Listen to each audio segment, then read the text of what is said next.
I built a GT40 in Lego, and this is how it turned out.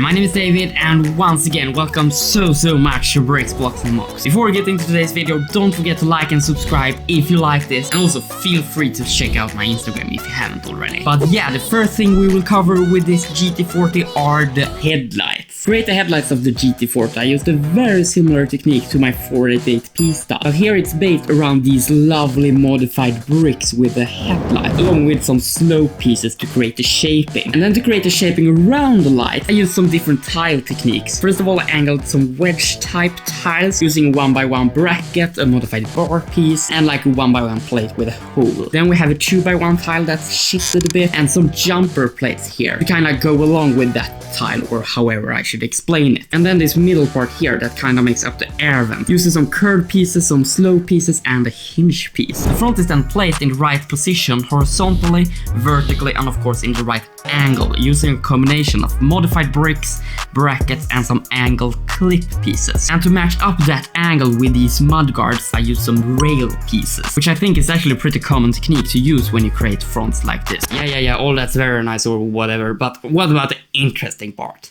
The functions. Yeah, this model features quite a few functions. It's not the car with the most functions I've ever created, but they are a bit special, especially the doors. I so desperately wanted to create these very iconic openable doors for the GT40, where a bit of the roof kinda goes with the door, and that was just, it was extremely tricky to create, to be honest, mostly because the C-pillar or whatever always interfered with the engine bay or the rear part of the car. But what I ended up doing was actually using a tile and a clip piece to create that B-pillar and make it a bit thinner compared to like using a slope piece, which of course made it openable. And then for this roof piece to not interfere with the rest of the roof, I actually used pretty much the same technique that's on the real model as well. I used these 45-degree tile pieces that goes very nicely together, and I'm so happy with these doors. Unfortunately, the downside is that you only can fit one minifig inside, but I think it's kind of worth it. And speaking of the inside of the car, it has a bit of an interior as well. Then of course we have the openable engine bay, which actually was pretty straightforward to create. It just uses a bar piece and some clip plates. And actually this whole engine cover part was pretty straightforward. We of course have this windscreen that uses some tiles pieces that sit in an angle. To create these top vents, I actually used the same technique that Lego used for their official GT40. And then to create this angle here, I used once again these awesome 1x1 round modified plates